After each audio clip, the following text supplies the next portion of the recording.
Perfect timing, Robinson. We are on with Dan Valero Fletcher. How are you doing, my friend? Hey, doing good. Great to talk with you guys. Good, great to have you on, man. You're the host of the Luchador Podcast, which is an audio drama. That is correct.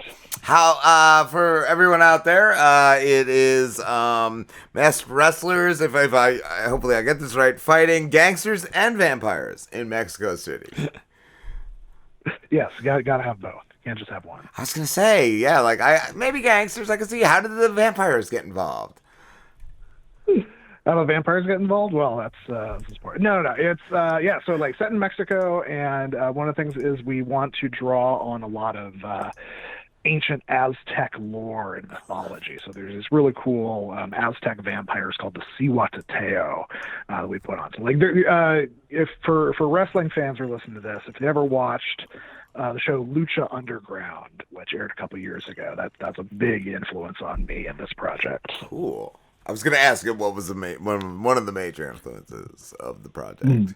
That's cool. So I assume the vampires and the other are normally the bad guys, but what about the wrestlers? Because you have like heels. That's right? I do like that you asked that, because yes, there are good and bad wrestlers.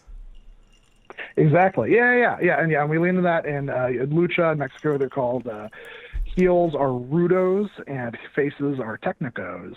And so the good guys, the faces, like they're the heroes. They're almost like superheroes, like Batman or Superman going around saving the world. And your heels, they're kind of sneaky and underhanded, but they're not quite evil. So they're out there to win and they'll cheat to win, but they're not going around murdering people like vampires would. So they come together almost to fight the bad guys. We got we do like a little bit of a Batman Robin thing where our hero El Fuego Fuerte takes a young Rudo, a young bad guy wrestler named El Hijo del Lobo Sangre under his wing. They joined forces to fight there's good wrestlers, bad wrestlers, and then evil vampires. So good and bad come together to fight the evil. And I love that you brought up El Fuego Fuerte. How did he come about? Who is El Fuego? So like you talk about major influences. I one of the other big ones was these films made in Mexico in the 1960s and 70s that starred guys like El Santo, Blue Demon, Mil Mascaras. And like they were these very larger than life figures who were very, very pure, very very big deals culturally. And El Fuego Fuerte in the show is kind of like the evolution of that. And then we definitely kind of humanize it a little bit more because the idea of trying to live up to that expectation of always being like the perfect dude can really wear someone down. And so we're playing with those archetypes a little bit. So I gotta ask a question. I've had quite a few beers. They're 7 point something, so I'm a little drunk here right now. So I apologize all good. if this question comes off as offensive or not. But you sound like a wrestler. Are you a wrestler? I don't think that's offensive. No, he has a wrestler voice. I don't know. Yeah. No, I guess I've been spending too much time in that world. Or you could be a wrestler. I feel like I could. Another life. If I was gifted with just an ounce of athletic talent, maybe I could pull it off. That's what the managers do. You could do that. You could be like, yeah. There That's awesome. That's cool. But I love the show, Dan. I've listened to a few episodes. I love the production of it, the storytelling, the voice acting, all the sounds. It's a super cool show, super cool concept. How long does it take to put an episode together? Thank you so much. It took a while. Obviously, there was that whole global pandemic that kind of happened. We started recording before all that, and we had an international team of folks working on this. One of our actors lives in Texas. One of our sound designer lives in London, and then he moved to Germany halfway through this whole thing. Wow. So like there was a lot of moving pieces to keep together, and like as the whole world was falling apart, it got a little hairy. Yeah, I feel like it could be like something that could have totally ended it. Yeah, but you know, there were some advantages that like the extra time we were able to, so like we got a bunch of real wrestlers to come in and do some guest voices on the show. And some of those we were only able to get because, you know, it took us so long to make the thing that these folks finally became available and we were able to be able to record them. That's what I was going to say, too. Like, partially, it could have been a blessing. You could have gotten somebody you wouldn't have been able to get if it weren't for this stupid pandemic. Yeah. Yeah, exactly. Like the very last person we got on the show is this wrestler named Dan Housen. Who's having this really huge moment right now. He just got. I just finished watching him on the weekly AEW wrestling show on TV, and like he was the very last one we were able to get, and it turned out fantastic. He does a really good job. He plays one of the gangsters, not one of the wrestlers or vampires. Oh wow, that's cool even though too. He is kind of like even though his gimmick in wrestling is he's kind of like a spooky wrestler, so he could have been either, but he turned out to be a gangster. Nice. Why not? Yeah. Who's controlling the vampires? Has that been exposed yet? Because I've only listened to a few episodes. Like, is there a main Aztec god or something? Yeah. They serve the Aztec god of death, who is and apologize if I butcher the name, Mictlantecutli. That sounds about right. Yeah. Yeah. Drunk Slim said that's right. Yeah. In Aztec mythology, there are 9 kind of spooky, eviler gods. They're called the Lords of Night, and Mictlantecutli is one of them. So as we move forward with the show, because we're deep in pre-production on season 2, nice. Those Lords of Night are going to kind of come back in different ways to kind of tie the whole thing together in kind of like an Avengers Thanos kind of way. I love it. I was going to say too, just the whole luchador thing. Didn't their masks represent either animals or gods? There's all sorts of things. Yeah, there are real wrestlers out there. Yeah, there's like Tiger Mask is one of the most famous ones. But like they come from all over. Like there's monsters, there's demons, there's saints, there's animals, there's kind of more abstract ones. Like it runs the gamut. Like I've definitely believed like any story you want to tell, you can tell it through wrestling. Yes. The luchador thing is it's a cool thing all on its own. Just a super cool thing. I was gonna say too, if you don't mind, I was gonna play the trailer for the podcast. Yeah, let's do it. All right, dude. This is the trailer of the Luchador. In Mexico City, masked wrestlers known as luchadores will set aside their rivalries of the ring to keep their city safe from the dangers of this world and beyond. Let's get a good look at that mech of yours. Of all the luchadores, none were as brave or as strong as El Fuego Fuerte. El Fuego Fuerte has defended the Mexico City Championship. But would you mind taking the mask off while we talk? You cut somewhat of a dynamic figure, Señor Fuerte. This mask is who I am. It is my soul and my heart. But if you want the truth, wrestle it from me. So be it. I intend to find and stop those mujeres vampiras before they strike again. These are the 1,000 fights of El Fuego Fuerte, the luchador. Find The Luchador on iTunes, Spotify, or wherever you get your podcasts. I love it. He just sounds so stoic. I love the 1,000 fights. Like that's amazing. That's like such a legend right there. And I just want to ask too, Dan, who does the narration? Our narrator is this fantastic dude, Alexander Batute. He like does the heavy lifting. He's really good. We did so many sessions with him, kind of recording, because like he has the most lines out of the whole thing by far. And yeah, just a really fantastic guy. His voice is amazing, just on its own. Like it's almost like the movie guy, that does the trailers to the movies, like coming this fall to whatever. Yeah, like he just has that, man. How did you connect with him? Yeah, just found him through casting stuff on LA. I'm from Southern California originally, and there are a bunch of amazing actors out there who are willing to take a chance on a weird project, and it's cool. just about convincing him that it's not going to be too weird. Well, I speaking of weird projects, I realized last night that I remember years ago we connected through your other series called The Pantheon, which I loved. It was Greek gods running like a social media company. It was just the coolest thing. Like I just realized like that I had first known you from there. Oh, far out. Well, yeah, you might be one of the first ones to put that together. We got, and actually a couple of the actors from the Pantheon came back to do voices in the Luchador. That's cool, because dude, that was so cool. It was like, Office / Greek God / whoever. Just the actors were great. Whoever played Zeus and who's the one in the underworld? Hades, yes. Yeah. Just that she was a woman, but everyone thought she was a guy because no one ever saw her. Like, it was just such a great... Hades just, like, sounds like a male name, and then you're like, no, Hades is female.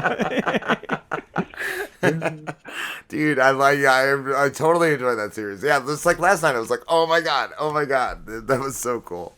That's cool. With whatever happened with that, Dan, like, did you shop it around? Like, I feel like that could have totally did something on like Netflix. Yeah. No, you never know. I still own the rights to it. It's really fun. Yeah, I don't know. Crazy story with that. We got the money to do that. The first episodes we got through Kickstarter. And then for the rest of the season, it was a guy who was trying to put together a YouTube competitor, or it was going to be like YouTube on the blockchain. And I feel like this guy was just like 2 years too early or 1 year too early. So I feel nowadays it could have been huge, but it all fell apart. But he let us put the episodes up on the real YouTube. So we had that at least. Okay. Yeah, no, it was cool. Like, I remember it from back in the day, and just last night I rewatched the first episode, like the pilot episode. I was like, this is cool. This is super cool. Oh man.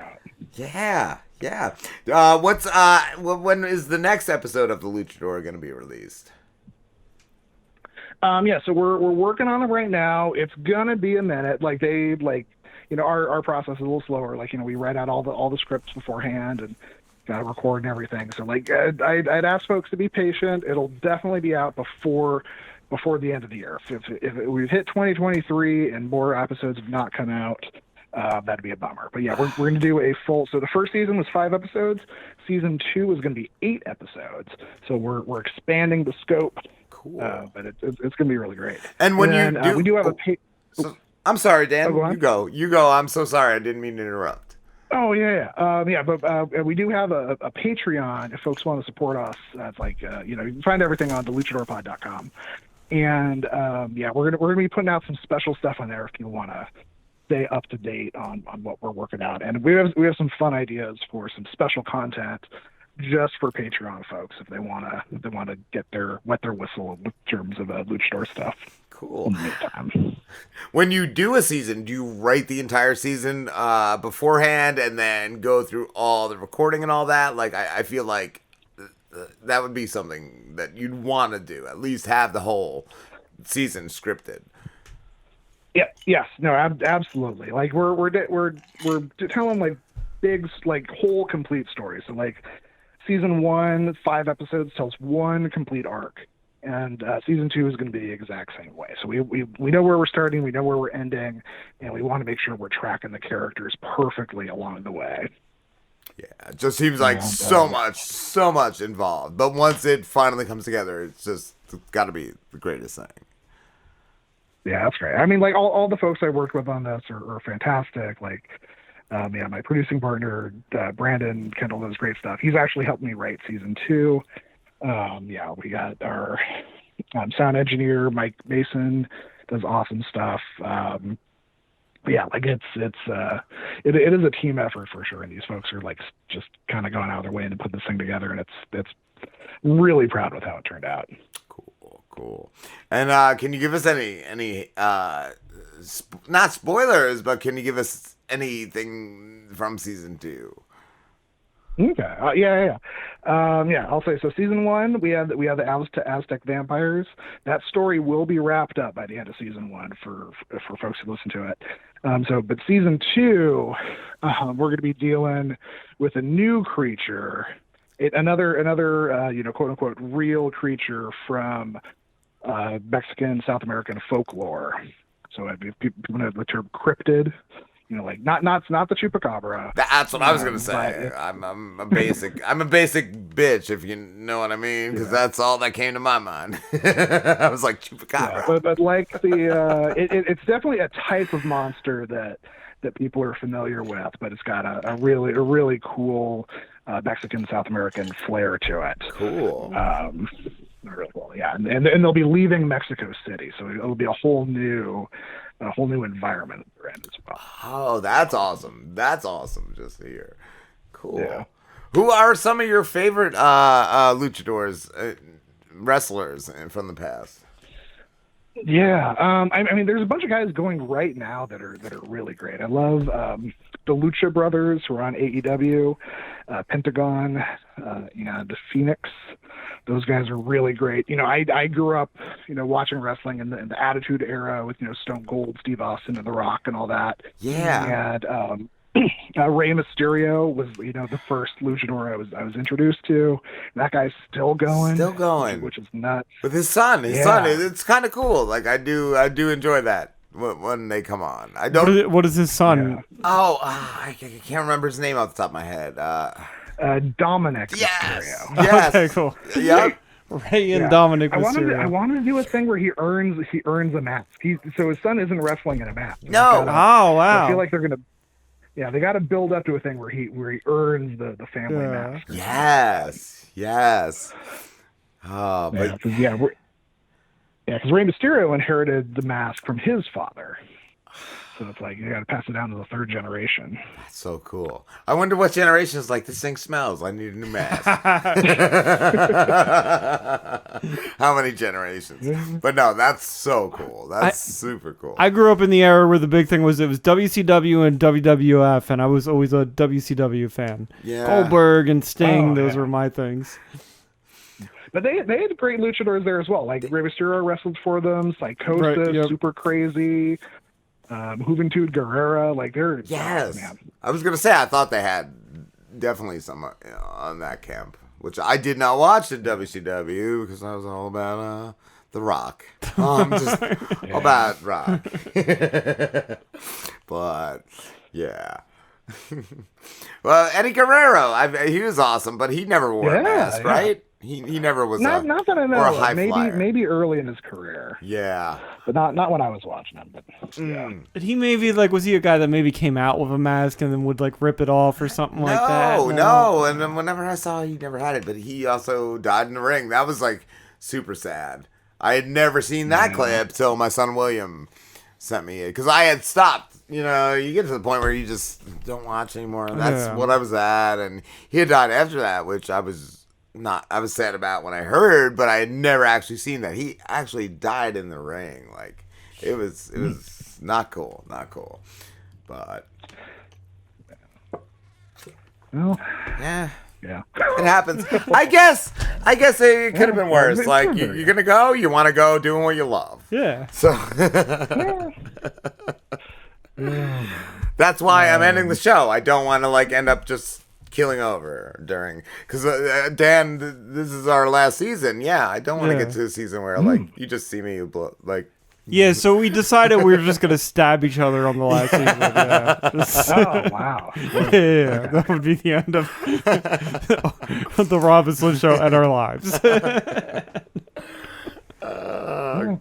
Gotta had to make an impact. Yeah. Died on the mic. End on a high note. Spoiler alert. Oh, man. Dan, thank you so much for talking to us, dude. It's been a blast. Awesome. Yeah, thank you so much for having me. It was great. Definitely. Where can everybody find you and your show?